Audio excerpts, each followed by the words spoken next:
भगवान बाबा हनुमानजी को प्रणाम। महान त्यागी बाबा जुमदेवजी को प्रणाम। परमात्मा एक। माझा अनुभव, बाहेरबाधेच्या त्रासाने वडिलांना प्राण गमवावे लागले। परमात्मा एक मार्ग आमचे पालनहार ठरले। माझे नाव भोजराज ब्रिजलालजी मडावी आहे। आज मी माझा अनुभव या अनुभव मालिकेत माझा प्रथम अनुभव मार्गात येण्याचे कारण सादर करीत आहे। आमच्या कुटुंबात मार्गात येण्याआधी 5 सदस्य होते। तेव्हा आमचे कुटुंब गुरुमार्गी होते। आम्ही नागदेवतेची पूजा करायचो। माझ्या वडिलांच्या अंगात नाग येत होता, त्यामुळे त्यांच्याकडे खूप लोक श्रद्धा बाळगून यायचे। मग माझे वडील त्यांना राख द्यायचे व त्या राखेपासून त्यांना काही प्रमाणात आराम सुद्धा व्हायचा, परंतु तो तात्पुरताच असायचा। माझे वडील व मी वीटभट्टीवर कामाला जायचो। तिथे आम्हाला प्रतिव्यक्ती 150 रुपये पर्यंत रोजी मिळायची। माझे वडील सगळे पैसे दारूच्या व्यसनात घालवायचे। सर्व पैसे वडील दारूच्या व्यसनात घालवत असल्यामुळे कुटुंबाची आर्थिक परिस्थिती बिकट होती। मी कमवीत असलेल्या पैशावर कसेबसे आमचे घर चालायचे। आमच्या घरात माझे वडील दारू प्यायचे। नंतर मी आणि माझा लहान भाऊ सुद्धा दारू प्यायला लागलो। यामुळे कुटुंबात अशांती निर्माण झाली। पुढे माझ्या बहिणीला बघायला पाहुणे आले व माझ्या बहिणीचे लग्न जुळले। पुढे माझे सुद्धा लग्न जुळले। आम्ही लग्नाची तयारी केली। माझे लग्न 14 मे 2015 ला कळमना येथील मुलीसोबत झाले। माझ्या बहिणीचे लग्न माझ्या लग्नाच्या दुसऱ्या दिवशी झाले। आमच्या परिवारातील लग्न कार्य वगैरे अगदी आनंदाने पार पडले। त्यानंतर मांडवझाडणीचा दिवस होता। आम्ही अनेकांमध्ये असल्याने सर्व देवी देवतांना मानत होतो। माझ्या लग्नाच्या मंडपाच्या दिवशी आम्ही ज्या खांबाला पिवळे कापड आणि सुपारी बांधली होती, ते कापड त्या खांबावरून गायब झाले होते। आम्ही खूप विचार केला आणि शोध घेतला तरीसुद्धा ते कापड काही मिळाले नाही। नंतर दुसऱ्या दिवशी सासऱ्यांच्या गावाला गेलो। तिथे माझ्यासोबत माझे दादा विदेश मडावी सुद्धा होते। माझ्या मामाच्या मुली सुद्धा तिथे आल्या होत्या। आम्ही दुसऱ्या दिवशी कळमना येथून निघालो व रात्री उशिरा आमचे राहते घरी सेंद्रीटोला येथे पोहोचलो। त्यावेळी दुसऱ्या दिवशी सकाळी माझे वडील त्यांना बरोबर वाटत नाही असे म्हणाले। त्यामुळे विदेश दादा त्यांना पिंडकेपारला दवाखान्यात घेऊन गेले। डॉक्टरांनी त्यांना 2 इंजेक्शन दिले व काही तपासण्या करून औषध दिले, परंतु काय व कसे घडले आम्हाला काही कळले नाही। त्याच दिवशी माझ्या वडिलांनी दुपारी शेवटचा श्वास घेतला। ते मरण पावले।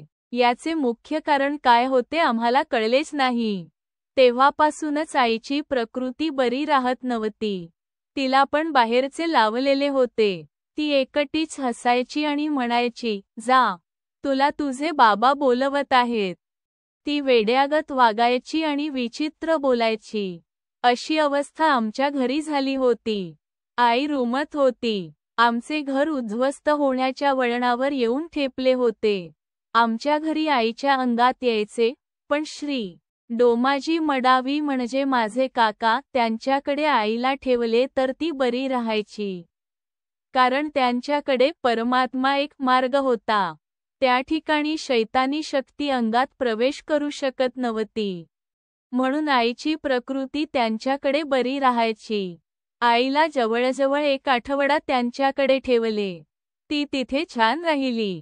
तिला कुठलाही त्रास झाला नाही। नंतर माझ्या मोठ्या वडिलांनी व काकांनी आम्हाला म्हटले की आम्ही आता परमात्मा एक मार्गात यायला हवे। कारण कुटुंबात सर्वांना काही ना काही त्रास होत होते। कुटुंबात बाहेरबाधा जाणवत होती। बाहेरबाधा औषधोपचाराने दूर होत नव्हती। आधीच आमची आर्थिक परिस्थिती खूप बिकट झाली होती। त्यात आईची अशी परिस्थिती आणि वडील पण मरण पावले असल्याने आम्हाला काही सुचत नव्हते। त्यावेळी मग आम्ही सर्वांनी विचार केला आणि मार्गात येण्याचा निर्धार केला। पण माझा लहान भाऊ म्हणायचा की मी मार्गात येणार नाही। ज्यांनी माझ्या वडिलांना मारले त्याला मी मारणार आणि मग मार्गात येणार. तो बालिशपणाची वागणूक करीत होता. नंतर 24 मे 2015ला माझ्या काकांचे लग्न होते. दुसऱ्या दिवशी रिसेप्शन होते. त्यावेळी माझ्या भावाचे अचानक पोट दुखायला लागले. त्यामुळे माझ्या भावाला सुद्धा कोणीतरी बाहेरील लावले होते असे वाटले. नंतर विदेश दादा, जे आधीपासून परमात्मा एक मार्गात होते, त्यांनी तीर्थ बनवून दिले. मग त्याला काही काळ चांगले वाटायला लागले. मग परत पुन्हा त्याचे पोट दुखायला लागले, म्हणून त्याला दवाखान्यात नेण्यात आले. परंतु दवाखान्यात पूर्ण आराम मिळेना. म्हणून दवाखान्यातून आल्यावर सर्वांनी पक्का विचार केला व परमात्मा एक मार्गात प्रवेश करण्याचे ठरविले. नंतर श्री डोमा काकांसोबत आम्ही सर्व गोंदिया परिसरातील ज्येष्ठ मार्गदर्शक श्री कुसराम काका यांच्याकडे मार्गाचा स्वीकार करायला गेलो. त्यावेळी आम्ही आपली सर्व आपबीती काकांना सांगितली. काकांनी आम्हाला मार्गदर्शन केले आणि म्हणाले की या मार्गात आल्यावर हा मार्ग सोडता येत नाही. म्हणून पक्का विचार करा. त्यांनी मार्गाची रूपरेषा समजावून सांगितली. देवी देवतांच्या प्रतिमेचे पूजापाठ यांचे विसर्जन करून पूर्ण घराची साफसफाई करण्यास सांगून त्यांनी आम्हाला 3 दिवसांचे विचारांचे कार्य दिले. आम्ही सर्वांनी विचाराचे कार्य केले. हे 3 दिवसांचे कार्य संपल्यावर पुन्हा आम्ही मार्गदर्शकांकडे गेलो. मग मार्गदर्शकांनी आम्हाला 7 दिवसांचे कार्य दिले. यामध्ये माझ्या आईच्या प्रकृतीस पूर्ण आराम झाला आणि माझ्या भावाला असलेली पोटदुखी सुद्धा कायमची दूर झाली. परंतु म्हणतात ना की मानव उन्मत्त होतो, त्याप्रमाणे माझ्या लहान भावाची संगत चांगली नसल्याने त्याने मित्रांसोबत दारू पिली. मग त्याला आम्ही घरातून बाहेर काढले. परंतु नंतर तो म्हणायला लागला की त्याला मार्गासोबत जुळायचे आहे. मग पुन्हा त्याला माफीचे कार्य देऊन त्याला मार्गात घेतले. परंतु त्याने मनावर ताबा ठेवला नाही आणि नियमांचा भंग केला. त्याने आणखी दारू प्याली म्हणून आम्ही त्याला घरातून काढून टाकले. कारण या मार्गातील नियम जर पाळले नाही तर दूर झालेले दुःख परत येत असतात. आम्हाला या दैवी शक्तीची साथ हवी होती म्हणून आम्ही नियमांना सोबत घेऊन चालू लागलो. आता आमच्या घरी सर्व काही सुरळीत आहे. आम्ही सर्व सुख समाधानी आहोत. आईची प्रकृती पण उत्तम आहे. लिहिण्यात काही चूक भूल झाली असेल तर भगवान बाबा हनुमानजी व महानत्यागी बाबा जुमदेवजी यांना क्षमा मागतो.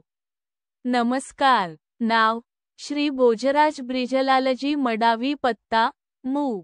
सेंद्रिटोला, पिंडकेपार, गोंदिया. मार्गदर्शक श्री कुसराम काका, गोंदिया.